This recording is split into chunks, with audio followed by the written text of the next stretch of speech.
Hello everyone, we are Group 4. Today we are going to present evaluation of visual LiDAR and inertial SLAM algorithms. Our team members are Danny, Junjiang, Shivam, and Kevin. Our presentation is structured in the following way. Our motivations was inspired by the increasing numbers and types of sensors in autonomous vehicles. This made us rethink the needs for certain sensors.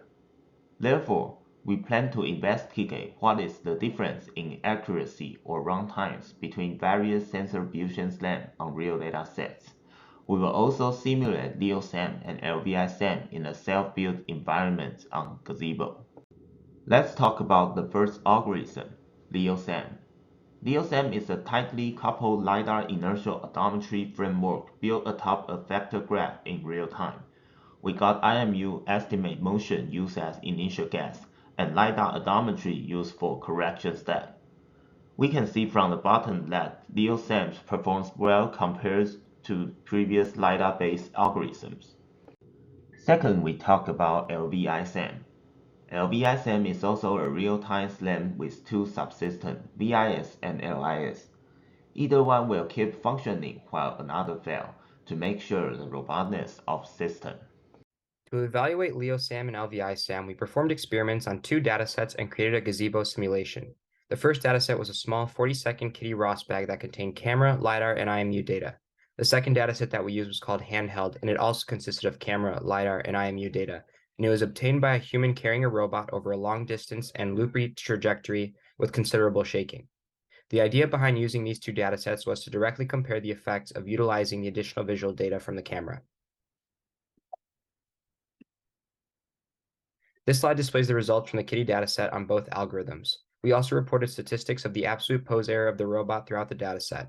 Since this dataset was very simple and of short duration, the difference between the algorithms was very small. This motivated us to use a larger, more complex dataset.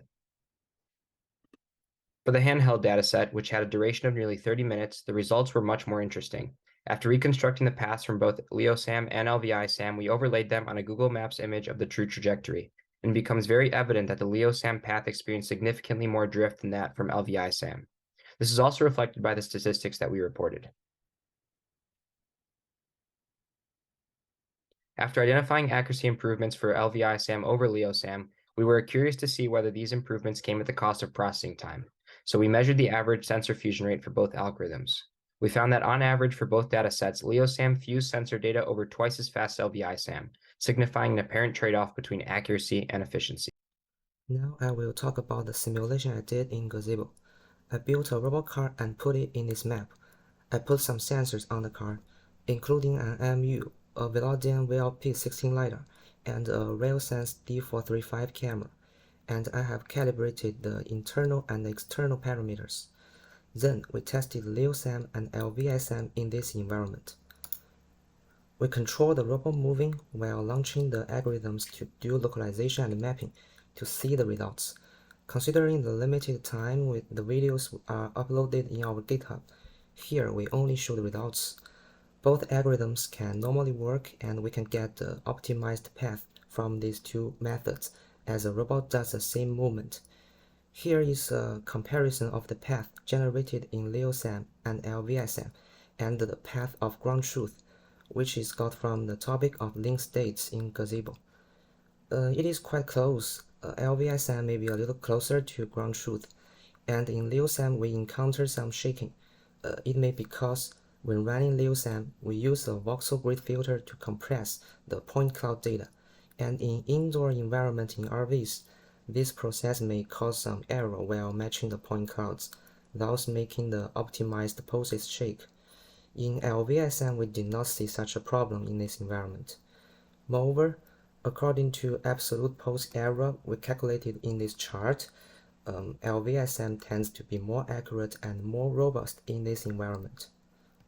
Hi everyone. To conclude the analysis of our project with LIO-SAM and LVI-SAM, we were able to qualitatively conclude that LVI-SAM provides a slight improvement over LIO-SAM for trajectory mapping accuracy at a cost of increased execution time.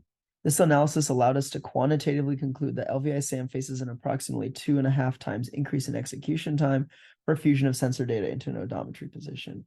Due to this increased execution time, we were also able to conclude that LVI-SAM would require increased compute power for viable use on real-time systems, and these results present design constraints for small-scale projects and overall increases the cost for a robust final product if compute resources are not carefully considered.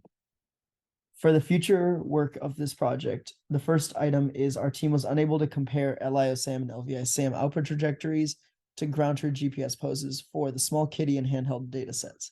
This was because we were unable to extract GPS ground truth data from these datasets with the conversion from latitude, longitude to XY coordinates. An objective analysis would be able to quantify the increase in mapping performance and allow us to evaluate the trade-offs between execution time and accuracy between each of these algorithms. The second portion of future work that we were unable to complete was a real-time robustness evaluation on an application-based system. Future work would involve running these algorithms on systems with compute power similar to specific applications such as autonomous vehicles. Additionally, we would also like to perform sensor corruption and noise testing on a real-time system to see which of these algorithms is more robust to errors and instabilities in the input data.